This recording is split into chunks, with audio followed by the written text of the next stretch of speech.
BCom second year के प्यारे बच्चों, स्वागत है आप सभी का इंडिया स्विफ्ट में। आज हम पढ़ेंगे आपका सबसे पहला चैप्टर अंशों का निर्गमन और हरण।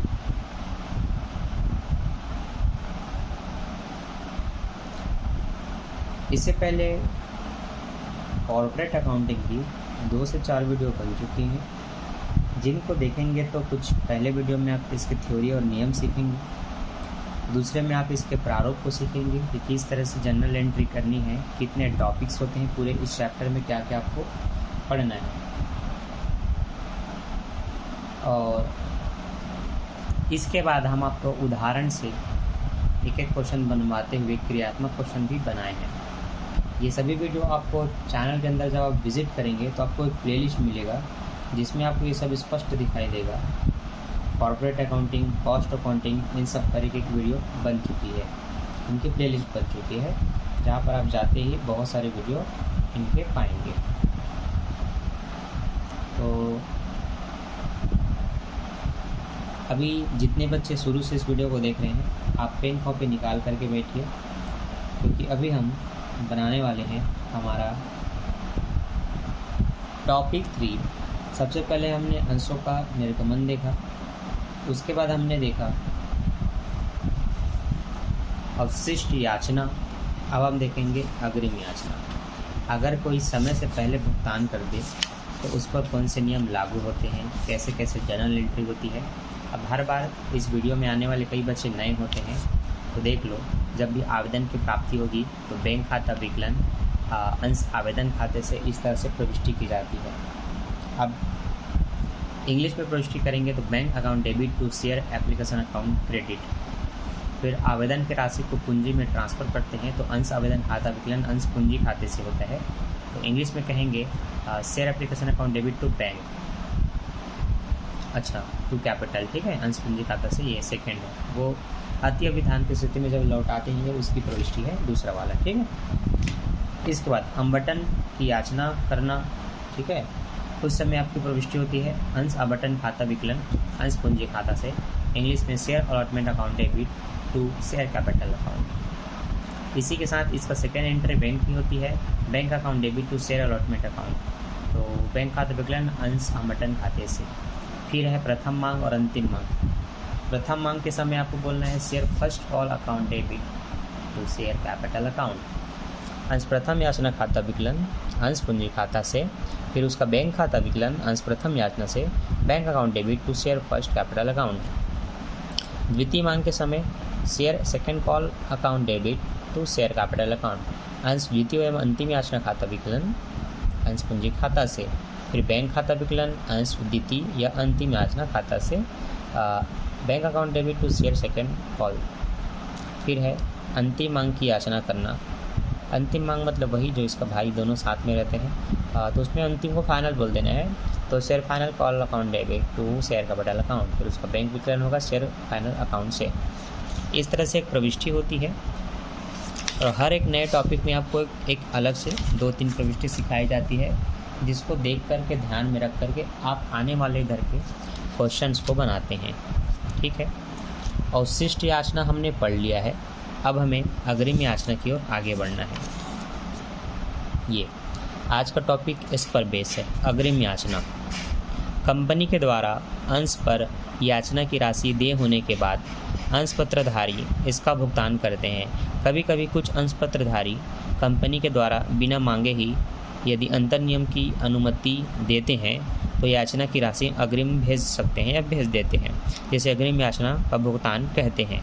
अग्रिम याचना की राशि को आवेदन पत्र के साथ आवंटन के साथ याचनाओं के साथ भुगतान किया जाता है।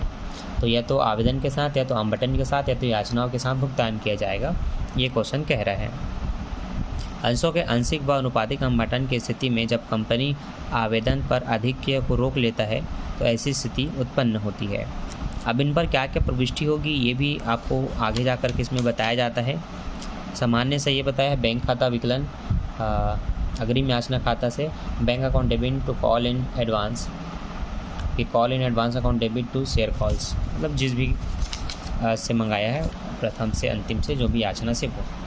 इनकी 3 प्रविष्टि जो आपको रूल के अनुसार करना है वो ये है, जब ब्याज का देय होता है तो आप बोलेंगे अग्रिम याचना पर ब्याज खाता विकलन विविध अंश पत्रधारी के खाते से, इंग्लिश में interest on call in advance, interest on call in advance account debit to sundry members या share holders, to share holders करना, दोनों में से एक। फिर जब ब्याज का भुगतान किया जाता है, यहाँ पर देय है, यहाँ पर भुगतान कर दिया जाता है, तो विविध अंशधारियों के खाते को विकलन किया जाता है बैंक खाते से, तो shareholders account debit to bank. जब ब्याज को लाभ हानि में ट्रांसफ़र करते हैं, लाभ हानि विवरण में, लाभ हानि खाते में नहीं विवरण में, तो लाभ हानि विवरण खाता विकलन होता है अग्रिम याचना पर ब्याज खाते से, तो इसको हम कहेंगे statement of profit and loss account debit to interest on call in advance. अब देखो, हिंदी से बताने पर हिंदी मीडियम के बच्चे भी प्रॉपर सीखेंगे, इंग्लिश मीडियम के बच्चे भी सीख सकते हो। अब आदत हो चुकी है आपकी इंग्लिश में बनाने की, तो अच्छी बात है, पर इंग्लिश में बनाओ। समझने वाला हिंदी में भी समझ सकता है, इंग्लिश में भी समझ सकता है, वो फिर इंग्लिश मीडियम के बच्चे क्यों ना हो, क्योंकि कॉलेज में भाई एक दोनों को एक लेवल पे रख करके समझाया जाता है। ठीक है, तो देख लो, मैं हिंदी इंग्लिश दोनों तरह की प्रविष्टि आपको बताता हूँ, और मैं तो अधिकतर हिंदी में ही बनाता हूँ। अब देखो बच्चों, पहले मैं इंग्लिश मीडियम में पूरा जो बना हुआ क्वेश्चन है वो मैं समझाता हूँ इंग्लिश मीडियम के छात्रों के लिए, और चूँकि मैं हिंदी में प्रविष्टि भी बोलूँगा, तो जो बच्चे हिंदी मीडियम के वो भी देखें और सीखें। फिर ऐसे ही एक क्वेश्चन आपको पीछे मिलेगा इसके चैप्टर के अंत में, क्रियात्मक क्वेश्चन में, उनको जाना और बना करके देखना और कमेंट करके बताना मुझे। ठीक है, देखो सबसे पहले एक क्वेश्चन में ये लिखा गया है कि अल्फ़ा कंपनी लिमिटेड ने 10 रुपये के 10,000 संता अंशों को देय राशि 3 रुपये आवेदन, 2 रुपये आवंटन, शेष 2 समान किस्तों में निर्गमित किया। आवंटन की राशि 1 मई 2020 को, पूर्व प्रार्थना याचना की राशि 30 जून 2020 को, या पूर्व अंतिम याचना की राशि 31 अगस्त 2020 को पूर्व देय थी। ए लिमिटेड ने, मतलब ए, मिस्टर ए, जिसे 600 अंश का आवंटन किया गया था, ने आवंटित अंशों के शेष अंकित मूल्य का पूरा भुगतान कर दिया। 31 अगस्त 2020 को ब्याज का भुगतान कर दिया गया। कंपनी के बही में आवश्यक पंजी पुष्टि कीजिए। ठीक है, देखो, ए एक ऐसा व्यक्ति है जिसके पास 600 अंशों का आवंटन किया गया था, ने आवंटन के शेष अंकित मूल्यों का पूरा भुगतान कर दिया गया। ठीक है, इसका एक और उदाहरण है क्या, वो भी देख लेते हैं अग्रिम याचना का। नहीं, यही पहला, यहीं से शुरुआत है। चलो ठीक है, सबसे पहले देखो आवेदन के रुपए कितने हैं और कितने अंश है। 3 रुपये का आवेदन है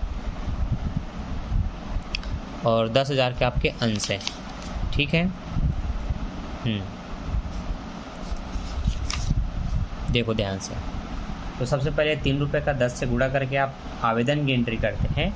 आवेदन का टॉप एंट्री होता है बैंक खाता विकलन अंश आवेदन खाता से, फिर अंश आवेदन खाता विकलन अंश पूंजी खाता से। तो देखो वही हुआ है, बताया है, बैंक खाता विकलन समता अंश आवेदन खाते से, फिर समता अंश आवेदन खाता विकलन समता अंश पूंजी खाता से। बैंक अकाउंट डेबिट 30,000 रुपये, 10,000 अंश है, 3 से गुणा करेंगे तो 30,000 रुपये। इक्विटी शेयर एप्लीकेशन मतलब होता है समता अंश आवेदन, फिर ये होता है समता अंश आवेदन खाता विकलन समता अंश पूंजी खाता से। Equity share application account debit to equity share capital account. इस तरह से आपको वही 30,000 रुपये यहाँ भी लिख लेना है दोनों पक्षों में, और इसका बैलेंस कर देना है। अगला आप देखेंगे, अब आपके आवंटन की होती है जो कि 2 रुपये का था, 2 रुपये का क्या था, आवंटन था।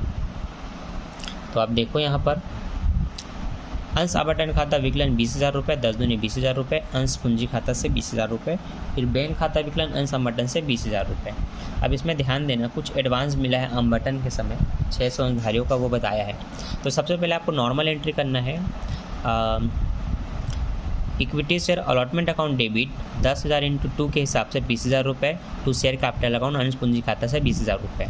लेकिन बैंक में कुछ एडवांस भी पैसा मिला है, वो भी आपको बताना है। तो आप बैंक में टोटल विकलन करेंगे 23,000 रुपये, एडवांस मिला करके जितना प्राप्त हुआ है, तो टोटल 23,000 रुपये। अब अलग अलग बताना है। इक्विटी शेयर अलॉटमेंट मतलब अंश आवंटन से कितना था, 10,000 दूनी गुणित 2, क्योंकि 2 रुपये का था, तो वो था 20,000 रुपये। लेकिन एक अंशधारी जिसके पास 600 अंश थे, उसका नाम था ए। ये जिसके पास 600 अंश थे इन्हें आवंटन के समय शेष राशि का भी पूर्ण भुगतान कर दिया। तो जो बाकी उसको आवेदन प्रथम मांग वगैरह पे देना था तो उसके पास कुल 600 अंश से उन्हें बाकी पैसे भी दे दिए। तो देखो 600 अंश 5 रुपये जो बचे बाकी वो हैं 3 रुपये का बच्चों आवेदन, 2 रुपये का आवंटन, 3 2 5 रुपये, तो ऐसे ही हो गए। अब बाकी के जो बचे प्रथम मांग और अंतिम मांग का वो 5 ही रुपये था, इसीलिए उसने बाकी का भी पैसा आवंटन के समय दे दिया।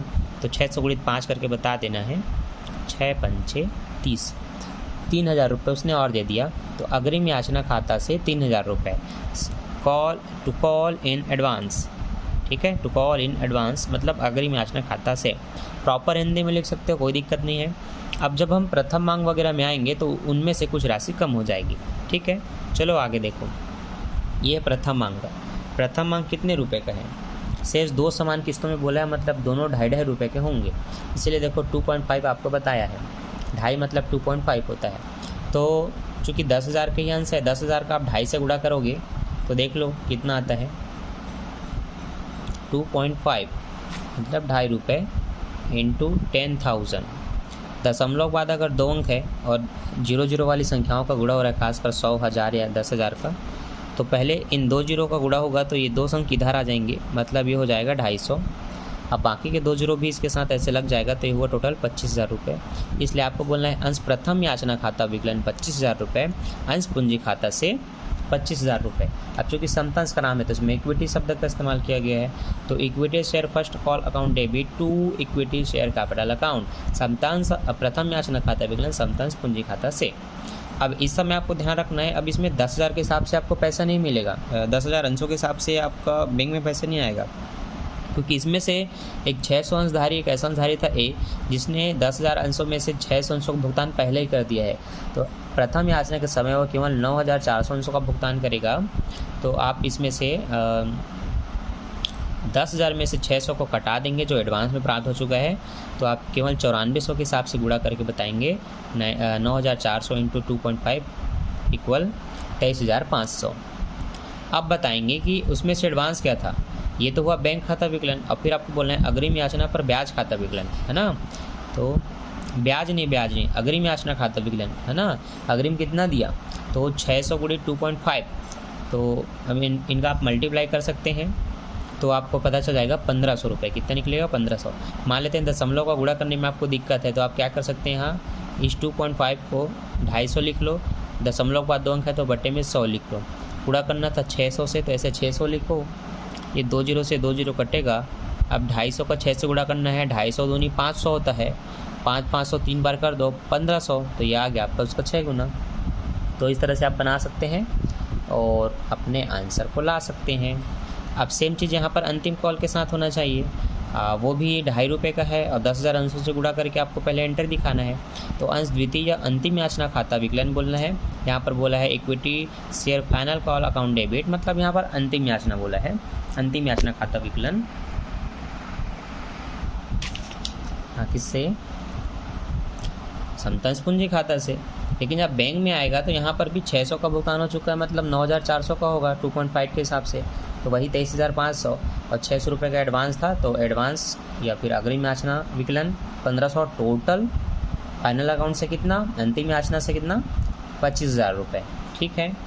अब ये जो 3 प्रविष्टि आपको मैंने यहाँ पर अभी समझाया था, ब्याज देय होने पर ब्याज खाता विकलन, अग्रिम पर ब्याज खाता विकलन अंशधारियों से, फिर ब्याज का भुगतान होने पर अंशधारियों का खाता विकलन बैंक खाता से, फिर ब्याज को लाभ हानि में डालेंगे तो statement of profit and loss account debit होगा। यही तीनों चीज़ें आपको यहाँ मिलेगा, ठीक है। प्यारे बच्चों, मन के सच्चों, थोड़ा ध्यान दो, ठीक है। तो देख लो, ब्याज देय होने पर अग्रिम याचना पर ब्याज खाता विकलन 50 रुपये अंशधारी के खाते से या सन्ड्री मेंबर्स, है ना, विविध। देखो ये 150 रुपये ब्याज कैसे निकला, इसकी कार्यविधि आपको यहाँ पर पूरी दी हुई है, ठीक। चूँकि समय दिया गया था मार्च, फरवरी, अप्रैल, उसके हिसाब से आपको काउंट कर लेना होता है। आवंटन की राशि 1 मार्च 2020 को पूर्व या प्रथम मांग की राशि 30 जून। अब देखो मार्च, अप्रैल, मई, जून, है ना, 4 महीने की समय थे, तो इसलिए देखो इसमें 4 महीने का मल्टीप्लाई करके एक 60 रुपये निकाला है। दूसरे का समय भी है कुछ 31 अगस्त करके, उसका शायद 6 महीने हो रहा है, तो उसका 6/12 करके निकाला है।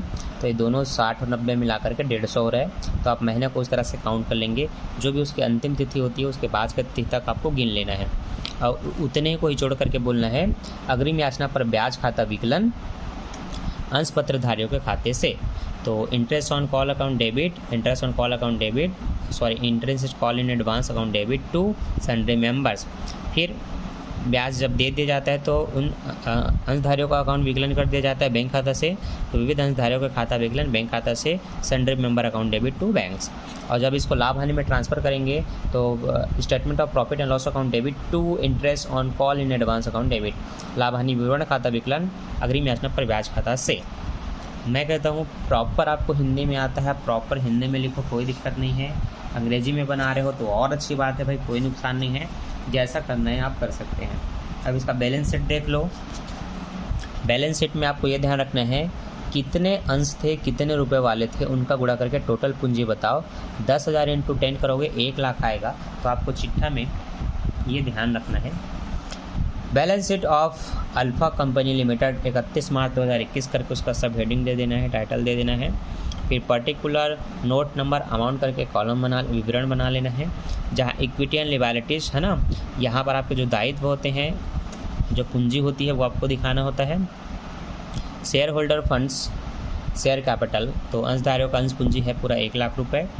इसमें रिजर्व एंड सुपर प्लस मतलब जो आपको अतिरिक्त प्राप्त हुआ है, ब्याज जो आपने निकाला सुपर प्रॉफिट के रूप में, वो आप यहाँ पर लिखेंगे। तो 1 लाख पर 150 रुपये का, 1 लाख पर नहीं मतलब अग्रिम याचना 2 चीज़ का निकला था, टोटल 150 रुपये, उनको इसमें से माइनस कर दो। माइनस करने के बाद 99,850 रुपये का आपका नेट अमाउंट आ जाएगा। इसके बाद आप अपने बताते हो चालू संपत्ति कितनी है। करेंट असेट्स मतलब चालू संपत्ति, कैश एंड कैश इक्वालेंट्स। तो ये जो माइनस होने से आया आप उतने को ही बताएंगे, ये आपकी चालू संपत्ति है, ठीक है।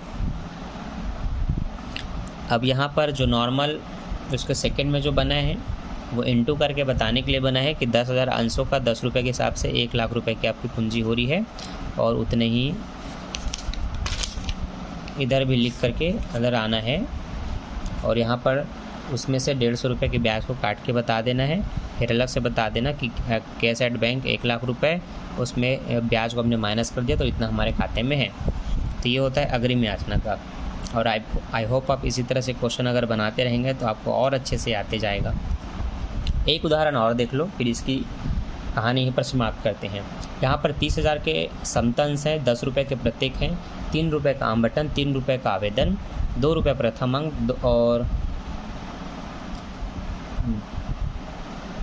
2 रुपये प्रथम मांग पर 2 महीने के पश्चात देय है। आवंटन पर देय सभी राशियाँ प्राप्त हुई, लेकिन प्रथम मांग का एक अंशधारी जिसके पास 400 अंश थे ने प्रथम मांग की राशि का भुगतान नहीं किया। एक अंशधारी जिसके पास 300 अंश थे ने द्वितीय अंतिम मांग जो कि 2 रुपये है अभी मांगी नहीं गई परंतु भुगतान कर दिया गया। एक अंशधारी ने किया ही नहीं और एक अंशधारी ने कर दिया। ये 2 कंडीशन बताया गया है। चलो ठीक है, जब हम वो मांग पे आएंगे, अंतिम मांग पे, तब हम देखेंगे उसकी प्रविष्टि। अभी आवेदन का 30,000 समतंशों से नॉर्मल गुणा करेंगे, 30 या 90,000 होगा। तो आवेदन के समय आप एंट्री करते हैं बैंक खाता विकलन अंश आवेदन खाता से, फिर अंश आवेदन खाता विकलन अंश पूंजी खाता से। तो बैंक अकाउंट डेबिट 30 या 90,000 आप यहाँ पर बता सकते हैं, 30,000 गुणित 90 करके जो हमने बताया था वहाँ पहले वाले में। तो इक्विटी शेयर एप्लीकेशन, तो बैंक खाता विकलन समता अंश आवेदन खाते से, ठीक है। और इंग्लिश मीडियम के बच्चों इसको रट लो, ऐसे ही बार बार लिखना। हम हिंदी में लिखते हैं इतने अंशों के लिए इतने रुपये प्रति आवेदन प्राप्त। फिर वही समतांश आवेदन खाता विकलन समतांश पूंजी खाता से, equity share application account debit to equity share capital. और यहाँ पर बता दो वो आवेदन की राशि को पूंजी में ट्रांसफ़र। यहाँ पर भी वैसे ही बताया है 30,000 कितना बड़ा इसकी कारण हो चुका है, लिखना पड़ेगा, क्या करें। आवंटन का करोगे वो भी 30 या 90 ही होगा। तो अंश आवंटन खाता विकलन 90, अंश पूंजी खाता से 90, फिर बैंक खाता विकलन अंश आवंटन से 90। Share equity share allotment account debit to equity share capital account, तो फिर bank account debit to equity share allotment account. यहाँ पर भी बताना है कि 30,000 अंशों का 3 रुपये प्रति आवंटन किया, आवंटन की राशि प्राप्त रिसीव है ना, प्राप्त रिसीव यहाँ पर ये लिखना होता है। अब देखो प्रथम मांग हम यहाँ पर आ रहे हैं। प्रथम मांग में तो टॉप में पूरा लिखना है कि अंश प्रथम समतंश प्रथम याचना खाता विकलन समतंश पूंजी खाता से equity share first call account debit to equity share capital account, ठीक। लेकिन अब देखो आपको पता है 400 अंशों के अंशधारी ने यहाँ पर देखो भुगतान नहीं किया, लेकिन 300 अंशों के ने कर दिया है ना। तो 2 रुपये के हिसाब से 400 अंशों को भुगतान नहीं हुआ, मतलब 800 का, और 300 अंशों के धारक ने भुगतान कर दिया, मतलब 600 का, ठीक है।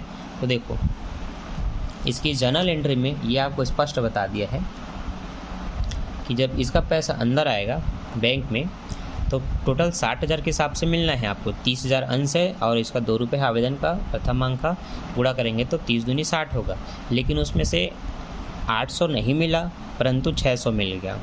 तो समझ लो ये 800 600 आपस में कट गए तो 200 बस इसमें कटेगा, 60,000 में 200 जाएगा, 59,800 आएगा, इसलिए 59,800 लिखा है कि बैंक खाता विकलन 59,800।